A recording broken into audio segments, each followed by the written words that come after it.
질문이었는데요. 흐름도 흐름표에서 분리보관 여부는 확인되나 분리보관의 법적 근거는 명시되지 않는데 그럼 해당 자료만으로는 분리보관의 적법성까지 확인하기 어려운 것으로 이해도 될까요? 네, 지금 양식상에는 분리보관하는 경우에 분리보관의 법적 근거가 쓰여 있지는 않습니다.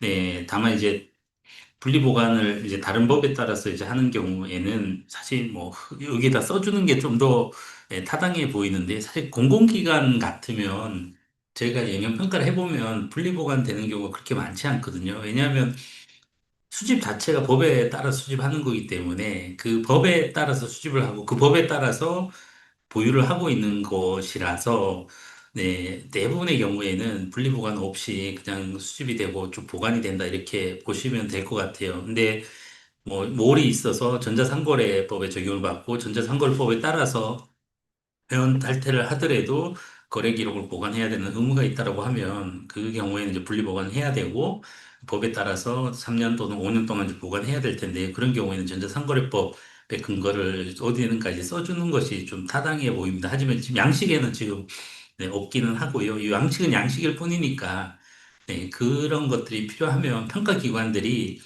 필요한 양식을 추가해서 쓰도록 하고 있거든요. 예시일 뿐이라서 네, 그렇고요. 지금 이제 여기 상에서는 기장란이 없는 게 맞기는 합니다. 네. 다음 이제 네, 저희 병원 되게 복잡한데요. 임경혁님, 네네. 동의서 수집 항목의 필수 선택인 경우에는 필수 정보는 동의 절차 없이 그 절차를 진행하고 선택 정보만 동의, 미동의로 구분해 절차를 진행하면 되는 거죠. 네, 그렇게 보시는 게 맞는 것 같고요. 다만 이제 네, 그리고 이제 법령에는 없지만 업무상 필요한 필수 정보라면 동의 수집이 가능합니다. 환자 등록번호 이런 거는 네, 우리가 계약의 책임, 병원이라고 하는 것도 결국은 계약의 책임 이행을 다 또 적용할 수 있거든요. 우리 개인정보 처리 통합안에서 한번 그 보시면 두 가지의 적법 근거가 동시에 적용될 수 있다 이런 예시들이 있어요. 네, 보통 이제 공공기관이 법에 따라서 그 해당되는 법에 따라서 민원 처리를 하기 위해서 민원 업무를 하는 거죠. 그 법령상 의무 준수를 위해서 필요한 것인데요. 이 이제 공공기관이 홈페이지를 굳이 이제 운영하면서 온라인으로도 신청할 수 있도록 하고 온라인으로도 뭔가 서비스를 제공하게 되면 이게 이제 공공기관 소관 업무 수행을 위해서 불가피하냐? 법에서는 그냥 업무만 나열돼 있지. 이거 온라인으로 좀 더 편하게 하기 위해서 이렇게 하는 것이 법적 그 소관 업무 수행을 위해서 불가피하냐? 이런 이제 애매한 부분들이 있거든요. 그런 경우에는 공공기관이라 하더라도 계약의 책임 및 이행을 같이 쓸 수가 있습니다. 네, 민원 관련된 법이 베이스에 깔려 있고요. 그 온라인을 통해서 회원가입을 받고 하는 그 수집한 정보들은 계약의 책임 및 이행을 동시에 적용하여 네, 적법하게 수집하는 것이 가능한 상황이 됩니다. 그래서 병원에서 우리가 병원에 뭐 환자 등록번호 이런 것들이 어떤 법이나 이런 데 명시가 되어 있지 않다 하더라도 우리가 환자 관리를 하려면 기본적으로 환자 등록번호 베이스로 다 관리를 하는 게 일반적이고 그거는 환자에 대한 의료 서비스를 제공하는 데 있어서 필수라고 본다면 뭐 계약의 책임 및 이행을 위해서 수집하는 개인정보로 네, 동의 없이 수집이 가능하다 충분히 해석이 될 것 같아요. 네. 네. 그리고 이제 아까 이제 제가 필수 선택 이제 얘기하면서 약간 또 예외 사항이 있습니다. 이게 항상 어려운 게 이제 예외 사항인데요. 요거는 1교시 시험에서도 나올 수가 있는데요. 그 지금은 이제 그 개인정보보호법이 적극 체계로 바뀌면서 15조 1항 이제 1호부터 6호까지 7호까지 이제 근거에 따라서 동의 없이 수집할 수 있는 근거가 있고 동의를 받을 때는 개인정보보호법 시행령 17조 제1항에 따라서 정보 주체 자유로운 의사에 따라 동의를 받도록 하고 있잖아요. 자유로운 의사라고 하는 게 동의, 비동의 여부를 내가 정말 자유로운 상태에서 선택할 수 있어야 되거든요. 회사가 직원들에게 동의서를 받아요. 개인정보 이거 해야지 하면서. 근데 직원이 회사가 동의서 받는데 거부할 수 있나요? 못하죠. 내가 자유로운 의사에 의해서 동의했다고 할 수 없는 거죠. 그런 경우에 그 동의는 동의가 아니다. 동의로 인정되지 않는다. 요 논리거든요. 그래서 필수 동의라고 하는 게 동의를 안 하면 가입이 안 되고 동의를 안 하면 서비스를 못 받고 그러면 어쩔 수 없이 하는 동의잖아요. 네, 그러니까 이거는 적법한 동의가 아니다. 이런 이제 논리이고요. 정말 그게 수집이 안 되면 어쩔 수 없이 하는 거라면 다른 적법 요건을 찾아보셔야 요게 이제 저희가 개인정보보호 2차 개정의 이제 취지입니다. 근데 현실적으로 이미 동의 관행이 워낙 오랫동안 진행이 되어 왔고, 애매한 경우도 있거든요. 네이버도 지금 아마 필수 동의를 받는 걸로 알고 있는데요. 그래서 이게 지금은 약간 과도기입니다. 그래서 지금은 필수 동의를 받는 경우들이 있어요. 정부에서도 알고 있는데, 점진적으로 이제 빼려고 하는 거지, 당장 그렇게 했다고 해서 뭐 이거 가지고 처분하고 그러지는 않는 걸로 알고 있습니다. 그래서 지금은 좀 과도기다. 이렇게 보시면 되고, 저희가 교육을 받는 입장에서는, 네, 그냥 FM대로, 네, 가는 게 이제 맞아서 제가 쭉 설명을 드린 거고요. 여기서 또 하나 이제 생각해야 되는 것이, 일반 개인정보는 수집할 때 개인정보보호법 15조를 적용받습니다. 하지만, 민감정보, 고유식별정보, 또는 뭐 주민등록번호는 15조가 아니고 23조, 24조, 24조 2를 적용받죠. 근데 23조를 보시면 민감정보 처리를 보시면 법에 근거 허용하거나 이제 근거가 있거나 또는 별도 동의를 받으면 처리할 수 있다 이렇게 되어 있죠. 법에 근거가 없으면 동의밖에 적법 요건이 없거든요. 네, 그래서 개인정보 처리 통합 안내서도 한번 보시면 민감정보, 고유식별정보, 그 주민등록번호를 제외한 고유식별정보는 네, 업무 수행을 위해서 필요한 경우, 즉 계약의 책임에 대해 이행 또는 법률상 의무 준수를 위해서 필요한 경우에 법의 근거가 없다면 필수 동의로 받는 것도 가능하다 이렇게 해설이 되어 있어요. 그래서 네, 민감정보, 고유식별정보에 대해서는 네, 어쩔 수 없이 수집이 돼야 된다라고 하면 법의 근거가 없다면 별도 동의를 받는 것이 가능하다. 이렇게 이제 이해하시면 될 것 같습니다. 예상이 있다. 이렇게 보시면 될 것 같고요. 윤수님, 혹시 같은 법인 회사 내에 두 개 서비스를 운영 중인데 서비스 부서 간 정보가 제공된다면 이 개인정보 제공에 해당되어 동의를 받아야 할까요? 같은 회사 내에서 A라는 서비스, B라는 서비스 또는 A라는 부서, B라는 부서, A라는 본부, B라는 본부 간에 주고받는 것은 동일한 개인정보 처리자 내에 있기 때문에 법상 삼자 제공에 해당되지 않습니다. 네, 그래서 삼자 제공 동의를 받을 수도 없고, 네, 17조가 적용되지 않는 거죠. 그러면 그냥 줘도 되지 않는가인데요. A라는 서비스와 B라는 서비스가 목적이 다르잖아요. 예, 목적이 다를 거거든요. 수집하는 목적. A라는 서비스는 뭐 사진을 뭐 어떻게 해주는 서비스고, B라는 서비스는 뭐 음악, 여행을 해주는 서비스면 가입 절차도 다르고, 수집하는 항목도 다르고, 동의받는 접근 요건이 달랐는데, A라는 서비스에서 받은 개인정보를 B라는 서비스로 자동으로 보내거나 연계를 하거나 그 업무에 활용하게 되면 얘는 18조 위반이 됩니다. 18조. 목적 외 이용이 되는 거죠. 목적의 이용, 제공은 아니고요. 예, 목적의 이용에 해당이 돼서 B라는 서비스로 넘어가서 B라는 서비스를 이용될 때 A라는 서비스와 전혀 다른 서비스였고 적법 근거가 없다면 18조 위반, 로 이제 전체 매출액의 3% 과징금 등이 이제 처해질 수 있다. 이렇게 이제 보시면 될 것 같습니다. 네. 더 질문이 네. 질문이 있는데요. 이게 제가 답변을 계속 드리는 이유가 사실은 저희 지금 3영역하고는 특별히 상관이 없는데요. 이게 이제 시험을 합격하신다 생각하시면 일단은 객관식을 잘 보시는 게 제일 중요하거든요. 객관식. 주관식을 많이 우려하시는데 객관식, 객관식 입시점을 거의 몇 개 안 틀리고 네, 깔끔하게 네, 점수를 획득하시면 주관식에서는 네, 조금 실수하더라도 합격하시는데 큰 지장은 없어요. 주관식 반만 맞추면 되잖아요. 예를 들어 60점 만점 맞으셨다면서 객관식에서 점수를 최대한 많이 획득하는 게그 합격의 첫 번째 지름길입니다. 거기에서 제일 중요한 게 이제 법률 쪽 이제 1영역이 생각보다 좀 어렵거든요. 그래서 또 최근에 이제 법이 많이 개정되면서 되게 복잡해졌어요. 그래서 법을 내가 명확히 이해하고 적용할 수 있어야 이제 시험을 보실 수가 있고요. 주관식 1번, 2번, 3번도 법적인 내용들이 좀 나오거든요.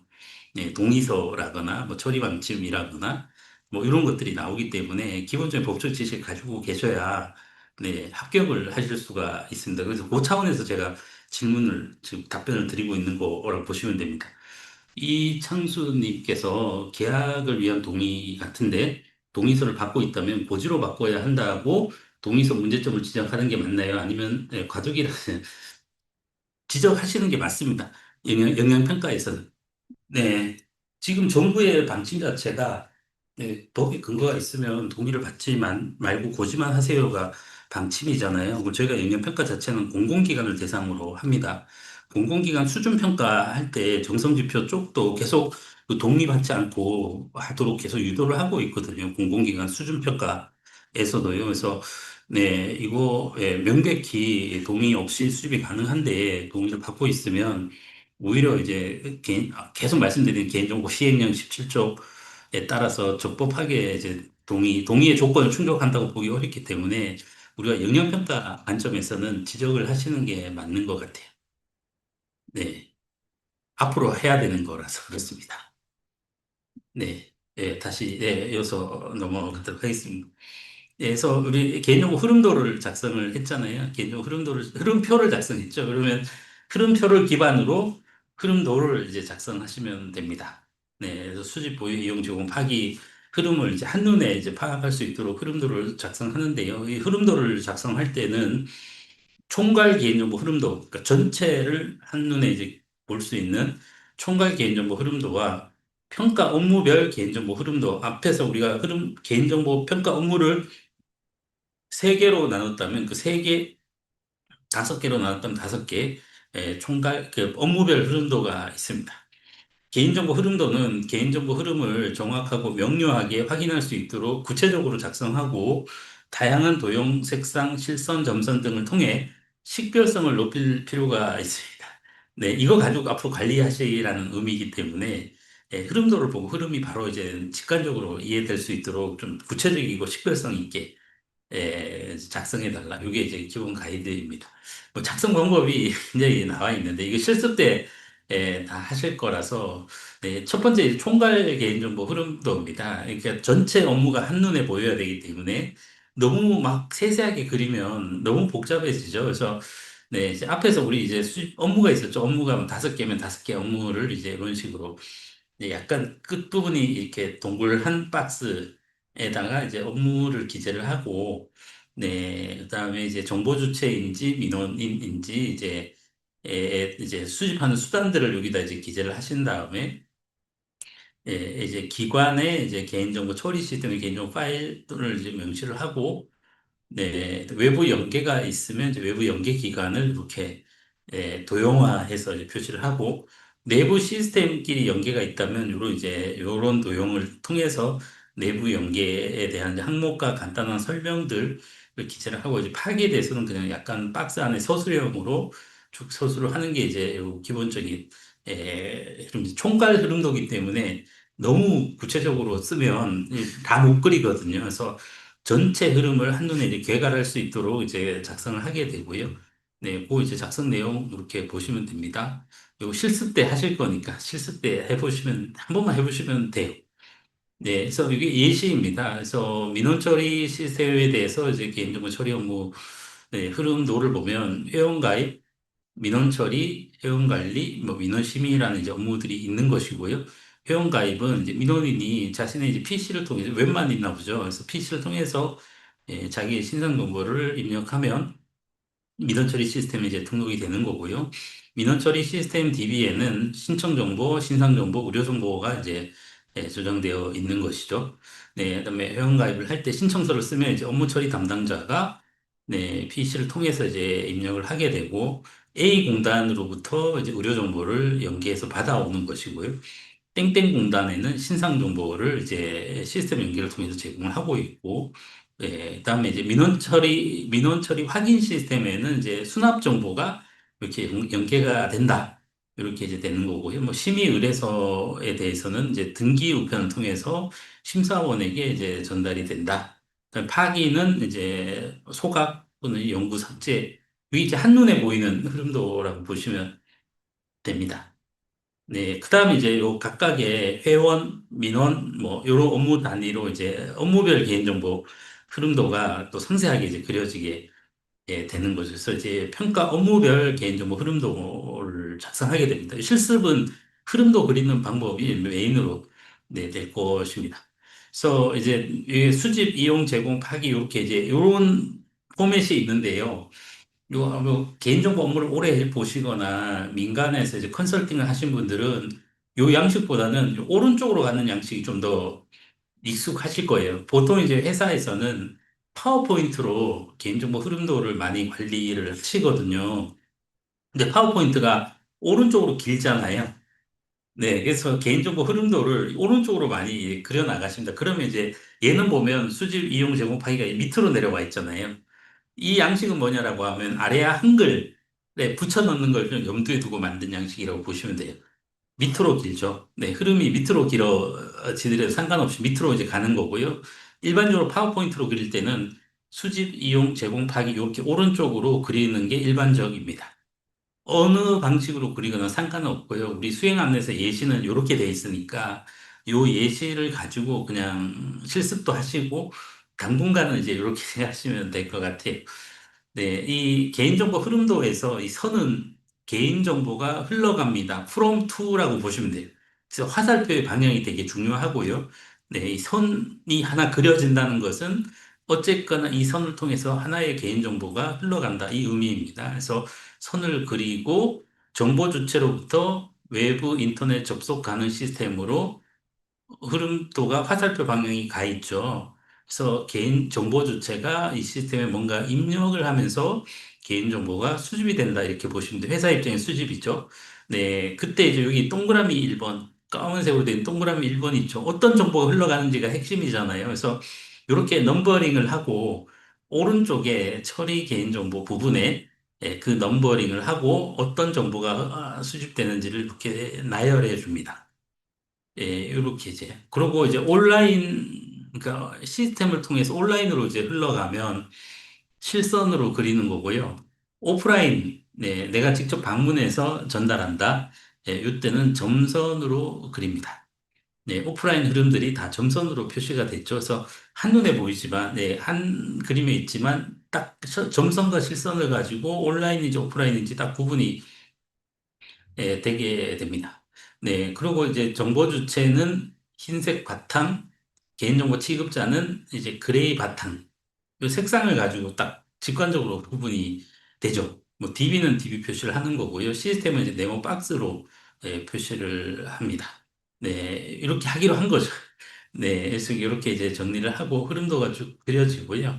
예, 그러고 이제 외부 연계 그냥 이렇게 쓰시면 됩니다. 그리고 이것만 봐서는 이게 왜 이렇게 수입되는지 그 사유에 대한 부분은 알 수가 없잖아요. 그래서 요 아래쪽에 주요 업무 흐름 설명이라고 있습니다. 그래서 정보 주체로부터 온라인, 오프라인 통해 개념을 수집하고 각각 DB에 보관한다. 이걸 약간 설명을 달아주는 겁니다. 설명을.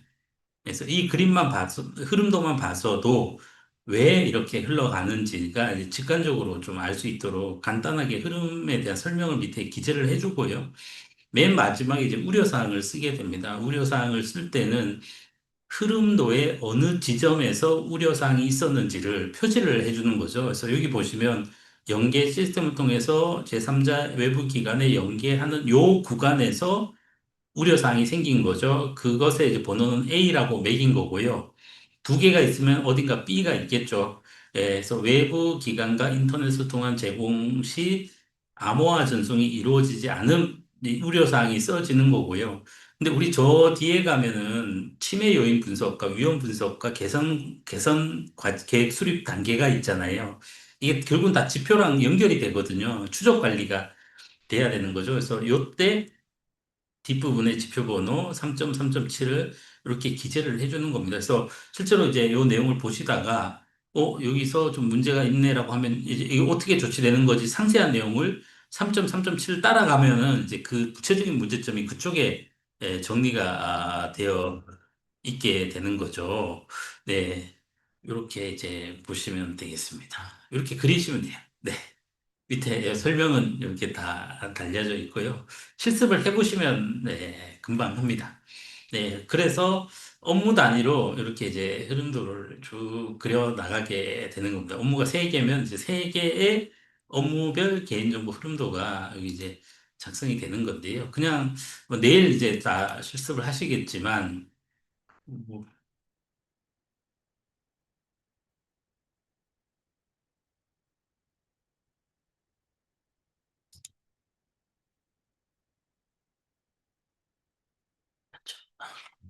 그냥 그림을 그린다 이렇게 생각하면 이런 거죠. 아까 흐름표를 그렸죠. 그죠? 흐름표를 그리고 이걸 이제 흐름도를 보고 이해가 돼야 되거든요. 그래서 민원인, 네, 접수 담당자가 있습니다. 민원인이 개인정보, 정보 주체이고 민원 접수 담당자는 개인정보 취급자가 되겠죠. 흐름도 이제 온라인, 오프라인 두 가지 흐름이, 수집 흐름이 있습니다. 네. 그리고 이 빨간색으로 이제 표시를 하면 우리가 보통 암호화 통신 이렇게 이해하시면 되거든요. 그래서 요 인터넷 구간은 이 암호화 통신 하는구나. 요 정보들은 암호화돼서 전송되는구나. 표시가 되는 거죠. 그래서 민원인이 인터넷 민원 접수, 민원 시스템에 민원 접수 화면을 통해서 민원을 입력하면서 개인정보 수집이 되고 그때 수집되는 개인정보 항목은 성명, 주소, 연락처, 이메일, 주민등록번호 등이 됩니다. 또는 동사무소에 오프라인으로 방문해서 신청서를 쓰면 그 신청서를 민원 접수 담당자가 수령을 하고 이 민원 접수 담당자가 민원 접수 화면에 시스템에 입력을 하면 이것도 수집이 되죠. 시스템에 들어가게 되고요. 이 신청서는 민원 서류 보관함에 저장이 되고 수집된 정보는 민원 DB에 저장이 되고 1배치 동기화를 통해서 민원 통계 DB에 복제가 됩니다. 그럼 저장은 세 군데에 저장이 되어 있는 거겠네요. 그리고 요 민원 DB에서는 비밀번호와 주민등록번호는 암호화가 되어 있습니다. 이게 이제 저장 단계죠. 이용 단계를 보면 민원 책임자는 민원 통계 시스템에 이제 민원 조회 화면을 통해서 민원 현황을 이제 조회를 하게 되는 거고요. 민원 처리 담당자는 민원 처리 시스템의 민원 처리 화면을 통해서 민원 접수 내역을 조회를 하고 그 결과를 입력하면서 이제 이용을 하게 됩니다. 그 결과는 민원 DB에 저장이 되게 될 것이죠. 민원인은 인터넷 민원 시스템의 결과 조회 화면을 통해서 자기의 이제 민원 처리 현황과 결과를 조회할 수가 있게 되는 겁니다. 그래서 요 사이에 이제 왔다 갔다 하는 정보들이 민원 처리 현황에 대해서는 민원인의 성명, 연락처, 민원 처리 내역이 되고요. 뭐 결과에 대해서는 이런 정보들이 왔다 갔다 한다, 다 넘버링이 되는 거죠. 그러고 네, 외부 연계와 관련돼서는 1배치로 연계 시스템을 통해 가지고 통신사와는 전용선으로 네, EAI로 이제 연결이 되어서 통신사를 통해서 이제 이메일 고지가 나가게 되고요. 우편 발송 업체로는 이제 FTP를 통해서 네, 민원인의 이제 주소와 이제 그 우편물이 발송이 되게 됩니다. 우리 이게 사실 보면은 삼자 제공이 아니고 위탁이죠. 위탁이지만 이 연계 시스템을 통해서 개인정보가 거기까지 흘러갔기 때문에 네, 흐름도에서는 외부 연계 제공이다. 그렇게 됩니다. 네, 그러고 민원 처리 완료 후 1개월이 되면 보존 DB로 이동이 되고 3년이 경과되면 이제 배치로 삭제를 하게 되고요. 서류는 보통 이제 공공 그 기록물 관리에 관한 법률에 따라서 보통 1년 단위로 이제 매년 1월 달쯤에 파기를 하실 거여서 1년에 한 번씩 검토해서 주기적으로 이제 파기를 하는데 총무팀에서 이제 파기를 한다 이렇게 되어 있습니다. 그러고 이제 주요 업무에 대해서 이렇게 밑에 설명이 이제 달려 있는 거죠. 여기 이제 이렇게 민원 처리에 대한 개인정보 흐름도 고 우려 사항이 있으면 여기다 이제 밑에다 우려 사항을 써주시면 되는 겁니다. 그래서 개인정보 흐름도는 이 흐름도만 봐서도 이제 개인정보 흐름이 다 이제 이해가 돼야 할 거고요. 그 흐름도를 봤더니 이런 게 있는 거죠. 주민등록번호가 이제 수집이 됩니다. 그러면 이제 우리가 평가원의 입장에서는 주민등록번호의 처리 근거가 있는가? 이거 보게 되겠죠. 그죠? 주민등록번호 처리 근거가 있는가? 네네. 그 어느 법 몇 조 몇 항에 있는가? 이렇게 이제 확인을 해야 되는 거예요. 흐름도를 그리면서 내가 어떤 부분을 좀 중점적으로 봐야 될지 이제 봐야 되는 거죠. 또 한편으로 이제 연계 시스템을 통해서 통신사와 이제 우편 발송업체에 보내게 되는데요. 이 FTP를 쓴다고 되어 있잖아요. FTP. FTP가 보통 이 두 가지 방식이 있는 거죠. 내가 FTP를 띄워놓고 이거 가서 가져가는 방식이 있고 이쪽이 FTP 서버가 있어서 이쪽으로 쏴주는 방식이 있을 겁니다. 근데 우리가 이제 연계를 그림 줄 하나로 쭉 그리면 아무 이제 의미가 없는데 이렇게 놓고 보니까 이런 게 궁금해지는 거죠. 이 FTP의 계정 관리 어떻게 하고 있지? 그죠? 이 우편 발송 업체가 우리 회사만, 우리 기관만 처리하는 것이 고 여러 기관을 처리하면 이 우편 발송 업체 FTP 서버에는 이 우리 민원인의 주소와 이런 정보들이 저장이 될 터인데, 네, 이 정보에 대해서 접근 통제나 권한 관리 또는 이제 우편 발송 후에 파기는 제대로 이루어지고 있는 것인가? 네, 우편 발송 업체의 우리 위탁이기 때문에 이 FTP 서버의 보안 관리가 잘 안 되면 여기서 털릴 수 있을 텐데 이거에 대한 안전 조치는 어떻게 되는 거지? 그려놓고 보니까 여기가 이제 보이는 거죠. 그죠? 네, 보이는 거죠. 그리고 지금은 이제 옛날엔 아니었는데 지금은 어떻습니까?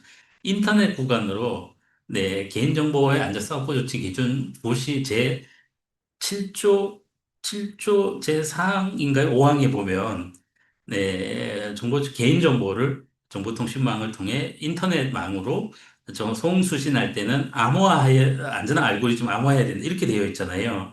그래서 FTP는 암호화 통신이 아니죠. 네, 근데 넘어가는 정보들을 보면 성명, 주소, 연락처 등 개인정보 넘어가잖아요. 근데 순수하게 FTP로 보낸다 싶으면 이거 암호화 조치 위반 또 걸리게 됩니다. 그렇죠. 그러려면 이제 암호화한 파일을 넘기거나 SFTP를 적용하셔야 될 텐데요. 그런 것들이 흐름 분석을 해보니까 이제 알게 되는 거죠. 그래서 우리가 흐름도를 그리기 위해서 하는 게 아니고요. 네, 이 흐름을 세밀하게 보다 보면, 네, 우리가 그냥 체크리스트 가지고 점검했을 때는 놓치게 되는 이 세부 이제 우려사항, 리스크 또는 중점적으로 봐야 될 사항들이 흐름 분석 단계를 통해서 도출이 된다. 그래서 흐름 분석을 하는 겁니다. 네. 그리고 또 하나 생각해 보면요. 연계 서버에 배치로 넘어가고 여기서 2단계로 넘어가잖아요. 그럼 이 연계 서버에 로그나 아니면 이 임시 파일들이 생성될 가능성이 있습니다. 이렇게 하게 되면, 그죠? 또 로그 파일에 전달되는 이 민원인의 이름이나 이메일이나 이런 것들이 로그로 쌓일 수가 있거든요. 그래서 이렇게 되면 연계 서버에 혹시 이 민원인의 배치를 통해서 연계했던 이 정보들 중 일부가 임시로라도 저장되거나 로그 파일로 저장되지 않습니까? 라고 물어볼 수 있겠죠. 인터뷰를 또는 실사를 해볼 수 있겠죠. 네, 그래서 만약에 있으면 이 파기 이슈가 있게 됩니다. 네, 발생할 수 있는 거죠. 그래서 이런 것들이 연계 시스템에 임시 파일들이 계속 남고 그 안에 개인정보가 저장돼 있으면서 이거에 대한 파기 기준이 지금 수립되어 있지 않아. 네, 발송이 완료된 정보들이 거기에 남아서 유출되거나 파기 조항을 위반하게 될 그 우려사항이 있다. 이 우려사항으로 나오는 거죠. 네, 그래서 그거에 대해서 개선을 해야 된다. 어떻게? 이렇게 쓰게 됩니다. 그래서 우리가 개인정보 흐름 분석을 그냥, 진짜 흐름도를 그리기 위해서 하는 것이 아니라, 이런 흐름을 따라가다 보면 실제 이제 우리가 흐름을 안 따라갔을 때 놓치게 되는 그런 이제 실질적인 위험들을 흐름 분석을 통해서 이제 알게 된다. 이렇게 이제 보시면 되죠.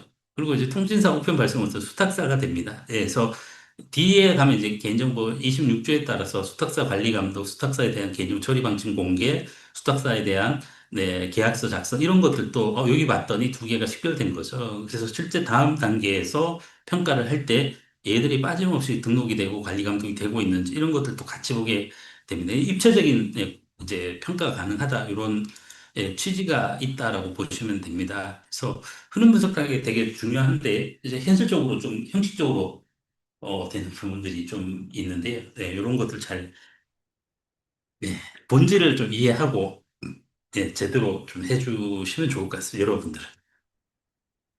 네, 다음 이제 시스템 구조도 작성입니다. 네, 시스템 구조도는 흐름 분석과는 무관하죠. 이건 인프라 또는 아키텍처를 본다 이렇게 보시면 됩니다. 그래서 네트워크 접근 제어, 네트워크 가용성, 미흡 등 이제 시스템 설계상 원천적으로 내재된 개인정보 자산의 위험을 분석하기 위해서 구조도를 작성하게 되고요. 시스템 구성도 같은 형태가 됩니다. 그다음에 방화벽, 침입 탐지 같은 보안 메커니즘을 포함하고 저기 개인정보의 안전성 확보 조치 기준에서 요구하는 요건들이 있잖아요. 접근 통제 등의 이제 요건들이 적절하게 빠짐없이 이제 적용되어 있는지를 보게 됩니다. 예를 들어서 흐름도를 그렸더니 인터넷을 통해서 접속하는 구간에는 안전성 확보 조치에 따라 접근 통제 시스템이 적용되어 있는데 외부 연계 구간에서는 개인정보 어, 유출을 제한할 수 있는 방화벽은 있는데 유출을 탐지할 수 있는 시스템, 이제 탐지 시스템이 없다라고 하면 이게 이제 그 리스크가 생기는 거죠. 그런 것들을 이제 추가해야 된다. 이런 이제 얘기들을 할 수가 있게 됩니다. 네, 시스템의 이제 물리적인 위치를 이제 파악하기도 하고요. 또 하나가 우리가 이제 통합전산센터, 통전에 들어가 있게 되면 우리가 이제 평가할 수 있는 범위가 또 한정이 되거든요. 통전에서 관리하는 영역과 우리가 관리하는 영역이 나눠지게 되잖아요. 네, 그런 경우에 이제 여기 구조 분석을 할 때 여기까지는 우리가 관리하고 여기까지는 저쪽에서 관리한다. 요걸 이제 그 구조 분석에서 써줄 수가 있는 거죠. 또는 기존에 이미 인프라가 되어 있고 영향평가를 받았고 이번에 시스템 하나가 추가되는 정도라면 네, 전체 시스템 구조 중에 여기까지는 기존에 다른 사업에서 영향평가를 받았던 부분이고 이번에 신규로 들어가는 시스템에 대해서 우리가 평가한 부분은 이 부분만 해당돼라고 거기서 범위를 정해주면 되겠죠. 이런 것들을 저희가 시스템 구조 분석을 할 때, 네, 합니다. 그래서 단순히 이제 구성도를 붙여넣기 한 것이 아니고, 분석한 내용을 좀 기록해 줄 것을 요구하고 있습니다. 네, 그래서 이런 이제 시스템 구조도 형태로 되어 있고요. 네, 그래서 뭐 요 그 정도는 크게 문제가 없는데요. 네, 외부 연계를 통해서 이제 들어올 때 이제 접근 통제 어떻게 할 거냐 이런 것들을 이제 사실 좀 보기는 이제 봐야 될 것 같습니다. 네, 다음 이제 정보보호 시스템 목록입니다. 정보보호 시스템 목록 이미 이제 공공기관 뭐 정보보호 시스템 목록이 있을 거라 네, 이제 우리가 이제 정보보호 대책의 적정성 검토하고 네, 위험 평가 시에 이제 필요한 부분들이 있어서 정보보호 시스템 목록을 이제 작성하도록 요구하고 있습니다. 그래서 보통 이렇게 이제 리스트 형태로 이제 작성을 해 주십니다. 그래서 어떤 유형이 있고 어떤 솔루션이 적용되어 있고 목적이 어떻게 되고 어디에 이제 적용이 되어 있는지 이미 이제 운영 중인지 이번에 추가로 들어왔는지 그러면 이제 이미 운영 중인 거는 뭐 별건으로 하고 이번에 이제 추가된 거에 대해서는 보안 설정이 잘 되어서 구축이 되어야 하잖아요. 뭐 이런 경우에는 요거에 대해서는 보안 아키텍처 설계서 같은 형태로 이거 어떻게 설정할 건지에 대한 기준들이 다 있을 거거든요. 그럼 저희가 영향 평가를 할 때 요 새롭게 추가되는 시스템에 대해서는 그 설계 문서를 보고 네, 필요한 요건들에 맞게 이제 설계가 되었는지를 평가를 하게 됩니다. 네, 이렇게 하면 이제 흐름 분석이 끝났어요. 그래서 흐름 분석이 끝나면 네, 평가자 입장에서는 내가 평가하고자 하는 대상 시스템, 대상 파일, 대상 기관의 개인정보 처리 업무는 뭐 어떤 것이 있고 그 처리 업무에서는 어떤 개인정보가 처리가 되고 네, 이것들이 어떻게 수집, 저장, 이용, 제공, 파기되고 있는지 개인정보 흐름과 이것이 어떤 인프라 위에서 어떤 시스템 아키텍처, 보안 아키텍처 위에서 돌아가는지 이것이 이제 다 정리가 되는 겁니다. 네, 이렇게 되면 이제 모든 걸 알게 되는 거죠. 네, 이제 모든 걸 알게 된 것이고요. 그 다음 단계는 그 흐름상에 이제 그 인프라에서 개인정보 침해 요인이 있는지, 네, 리스크가 있는지 이런 것들 이제 찾아내는 단계가 되겠죠. 이게 개인정보 침해 요인 분석 단계가 되겠습니다. 질문이 또 있었는데요. 네, 흐름도 우려사항에 3.3.7 암호화 조치 위반이라면 4.3.4 또는 4.3.5에서도 우려사항이 있기에 반드시 적어야 하지 않을까요? 네, 3.3.7에도 이제 외부 연계 시 안전하게 하는가 이고요. 뭐 4점대에서도 당연히 있습니다. 그래서 여기서 써도 되고 저기 써도 되고 네, 네. 근데 한 곳에 똑같은 걸 가지고 양쪽에 다 쓰는 거는 좀 네, 비효율적이기는 합니다. 그래서 3.3.7에서 쓰면서 이거 개인정보 야채 확보 조치 기준 몇 조 몇 항 위반 같이 써주시는 게 어차피 조치는 하나라서 네, 그렇게 하시는 것도 방법일 것 같고요. 왜냐면 3.3.7이 너무 좀 벙벙한 기준 이긴 하거든요. 근데 암호화만 얘기하는 게 아니고, 네, 기존의 안전한 방식으로 뭐 API 연계를 한다라고 하면 그 API에서 뭐 상대방의 화이트 리스트 형태의 IP를 제한하고 있는지, 그러니까 암호 토큰이나 인증 정보, 시크릿 키, 시크릿을 얼마나 잘 안전하게 주고받고 하고 있는지 이런 것들을 이제 같이 보는 항목이 3.3.7인데요. 네, 그 안에 이제 암호화도 안 되어 있으면 안전하지 않은 방식으로 외부 제공이 되는 거니까 3.3.7에서 네, 문제를 삼을 수도 있고 암호화 안 된 것만 포커싱하면 4점대에서 갈 수도 있습니다. 그거는 뭐 알아서 하시면 되는데 하나라도 걸려 있으면 되거든요. 이게 ISMS 인증 이런 게 아니라서 이게 몇 점 몇 점 몇 이런 게 중요한 게 아니고 문제가 조치가 잘 되면 되거든요. 그래서 네, 뭐 아주 날카롭게 말씀하셨는데 네, 그렇게 양쪽에 다 쓰셔도 되고 아니면 3037 안에서 암호 조치 위반 문제 있다라고 쓰셔도 무방할 것 같아요. 네. 그다음 이창수님, 흐름도에서 민원 담당자나 책임자가 빨간색 화살표를 하지 않을까요? 담당자도 로그인하려고 전송 데이터도 개인정보이고 암호화 통신은 해야 될 것 같은데요. 로그인하는 단계에 인증정보 암호화는 의무사항이긴 합니다. 그죠? 개인정보의 안전성 확보 조치 기준이 바뀌어서 개인정보의 안전성 확보 조치 기준 제7조 제1항에 따르면 네, 비밀번호, 생체 인식 정보 등 인증 정보는 를 정보통신망을 통해 송수신하는 경우에는 안전한 암호 알고리즘을 암호화해야 된다 이렇게 되어 있는 거죠. 그래서 내부에서 개인정보 처리 시스템에 로그인할 때 아이디 패스워드가 날아가니까 송신권 암호화 대상은 맞습니다. 네네, 암호화 대상이 맞는데요. 네, 그래서 이제 빨간색으로 하면 되기는 하는데 보통 이제 로그인할 때는 SSL을 거는데 로그인 성공 이후에 다음 페이지에서는 SSL도 안 거는 경우들이 있기는 하거든요. 그래서 아까 저기 개인정보 그 흐름도에 이제 그 나온 그 예시는 저기 2001년도에 만든 그 예시가 지금까지 오는 거라서 그때 당시에는 내부망은 암호화 의무 대상은 아니라 가지고 예, 그 고려하지 않고 이제 그려진 것 같긴 합니다. 그래서 지금은 예, 이제 이창수님 말씀하신 대로 내부망이라 하더라도 인증정보, 개인정보 취급자나 정보조차 인증정보가 날라든다 하면 내부망이라 하더라도 암호화를 해야 되는 게 맞기는 합니다. 근데 지금은 뭐 예, 암호화하고 있었다면 빨간색이 맞고요. 예, 암호화 안 할 수도 있기 때문에 그거는 이제 실선으로 표시할 수 있을 것 같아요. 네, 그 박성현님 평가 업무 구분 관련 질문인데요. 회원 가입 후 민원 신청을 할 수 있다면 네, 민원 관리 업무, 민원 신청 업무 두 가지로 나누는 게 맞을까요?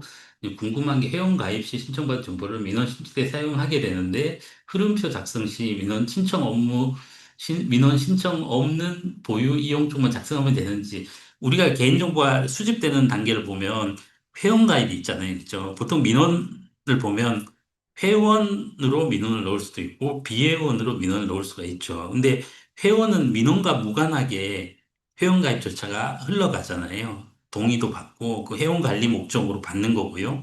적법 근거가 회원 가입이 목적이 되는 거죠. 다음 그 회원이 민원을 신청할 수도 있고 민원 신청 안 할 수도 있는데요. 민원을 신청하는 단계에서는 민원 신청에 관한 적법 근거는 또 달라지거든요. 네, 그래서 이런 경우에는 회원 관리라고 해서 네, 회원 가입하고 회원이 중간에 자기의 정보를 변경하고 회원 관련돼서 뭔가 이슈가 있으면 제기하고 회원 탈퇴를 하면 그 회원 정보 삭제되는 거는 하나의 덩어리로 묶이는 업무입니다. 그래서 그런 경우에는 회원 관리라는 업무로 해서 회원 가입에서부터 회원 정보 변경하고 비밀번호 변경하고 뭐 회원에 관련된 무슨 서비스를 받고 회원 탈퇴를 하고 요 흐름으로 하나 그리시고요. 민원 신청, 민원 신청 단계에서는 민원 신청을 하려면 회원가입을 한번 타고 오거나 아니면 비회원으로 할 수 있다라고 하면 그냥 흐름도에 요 회원 정보를 땡겨오는 흐름 하나 그려주시면 되거든요. 민원 신청 단계에서 이미 회원인 경우에는 그 회원 정보를 그냥 활용하는 거잖아요. 회원으로. 네. 대신에 회원 정보를 민원 신청서에 다시 꽂아 넣게 됩니다. 민원 신청서라는 테이블을 뜯어보면은 회원 정보가 거기 다시 복제가 되어 있고 민원 신청서는 또 처리 적법 근거와 보존 기간이 또 달라질 수 있거든요. 그래서 땡겨오는 흐름을 그려주시면 될 것 같아요. 네, 말로 하니까 좀 복잡하네요. 네, 조금 이해가 되셨을까 모르겠습니다. 네. 정준호님, 네, 흐름도 그림에서 취급자의 개인정보 처리 시스템의 접근 로그를 주기적으로 점검하고 있는지에 대해서 점검 항목 등을 이제 우려 사항에 넣을 필요가 있을까요? 네, 이렇게 생각하시면 될 것 같아요. 이게 흐름도를 그릴 땐 주로 흐름을 따라가면서 보죠. 접속 기록을 주기적으로 검토하는가는 우리가 흐름 분석 단계에서는 네, 흐름도를 그릴 때까지는 몰라요. 확인하기가 좀 어려운 이슈입니다. 그래서 그때는 이제 거기다 우려사항에 넣을 수가 없겠죠. 그런데 뒤에 침해 요인 평가를 하면서 그 사영역에서 접속 기록을 주기적으로 점검하는가를 봤더니 점검을 안 하고 있는 거죠. 네, 그런 경우에는 다시 흐름도 쪽에 개인정보 처리 시스템 부분에 거기다 마킹을 하고 개인정보 처리 시스템에 대한 접속 기록을 주기적으로 점검하지 않음이라고 다시 흐름도에다 그려주시면 될 것 같아요. 네, 지금 그렇게 해주시는 게 이제 그 약간 스탠다드 같은 겁니다. 네,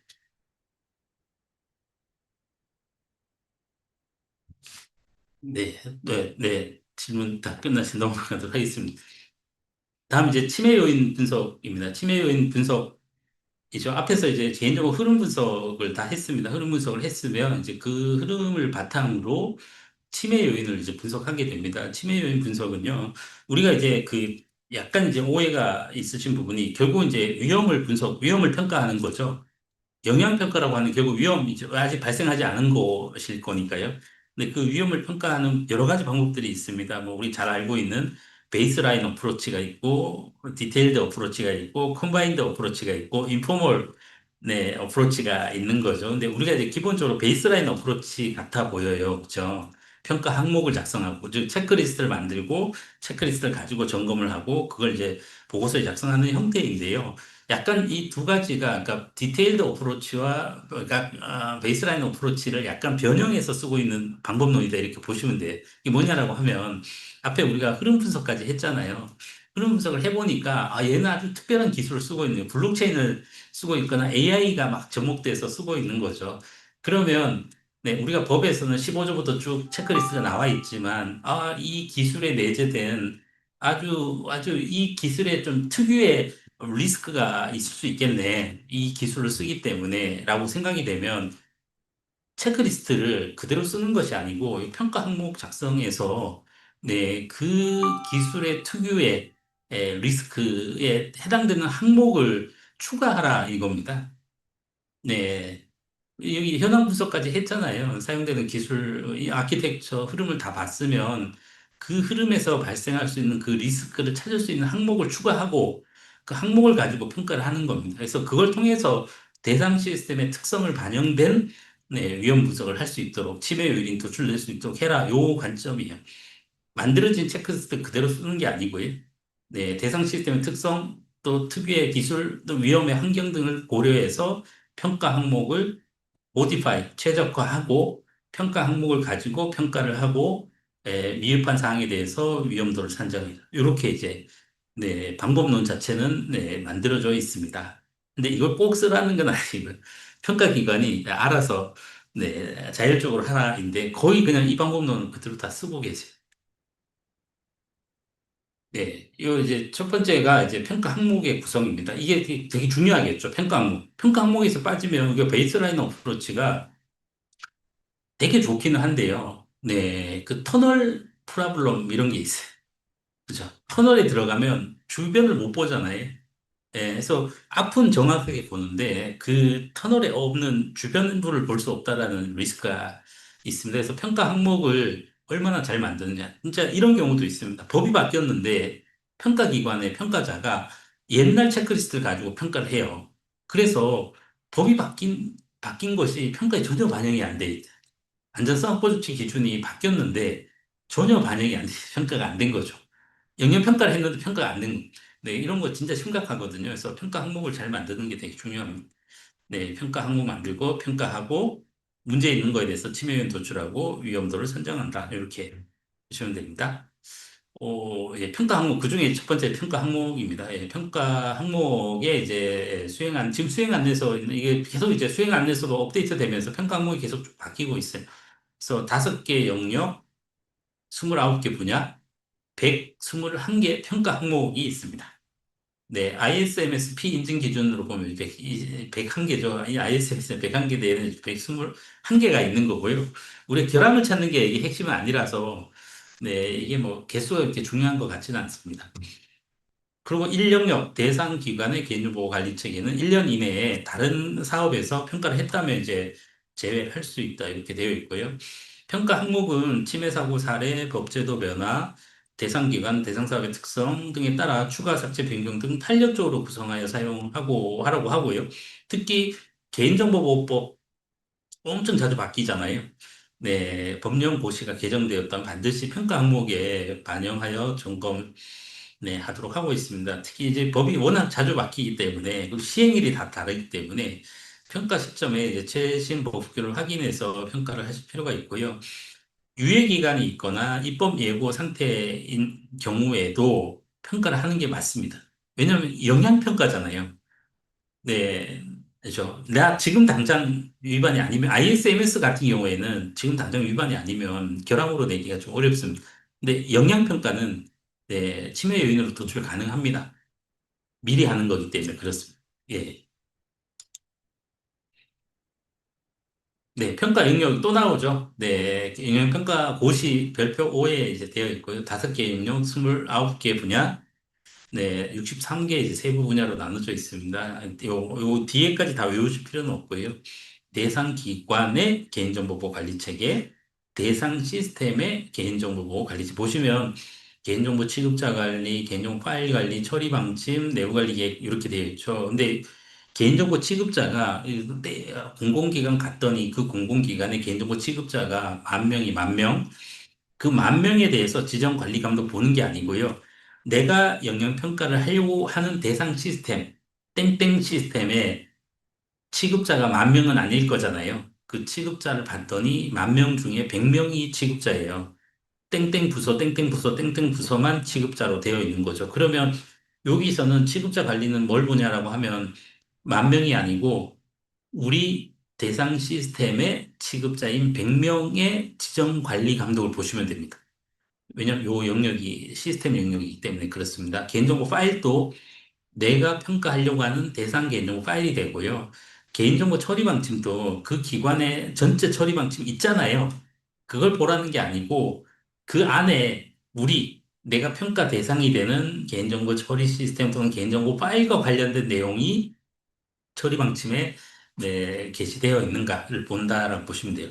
그다음에 이제 공공기관 특례가 있죠. 공공 시스템 운영기관 특례에 따라서 공공 시스템 운영기관은 공공 시스템별로 내부 관리 계획을 수립하도록 하고 있죠. 네, 그래서 요거에 대한 부분 보시면 됩니다. 그것도 이제 뭐 법조기나 안전조치에서 시험 문제가 나올 수 있는데요. 공공 시스템에 대한 개념, 공공 시스템 운영기관과 공공 시스템 이용기관으로 나눠져 있다. 공공 시스템별 내부 관리 계획은 공공 시스템 이용 기관은 해당 사항 없고 공공 시스템 운영 기관에게만 의무화가 되어 있다. 이런 것들이 있어요. 그래서 그런 차이, 아주 미묘한 차이인데요. 사실 현장에 가면 굉장히 크게 이제 적용을 합니다. 그래서 그런 부분들이 놓치지 않도록 법률 또 고시 관련된 부분은 되게 꼼꼼하게 보셔야 된다라고 다시 한번 강조를 드리고 싶습니다. 네, 다음 개인정 처리 단계별 보호 조치는 이제 생명주기, 라이프 사이클, 수지 보유, 이용 제공, 파기, 또 위탁이, 삼자 제공의 하나의 형태죠. 네, 대신에 내 일을 맡긴 거기 때문에 동의를 받을 필요는 없고 이제 계약과 공개와 이제 관리 감독의 의무가 있는 위탁 부분이 이제 여기에 있습니다.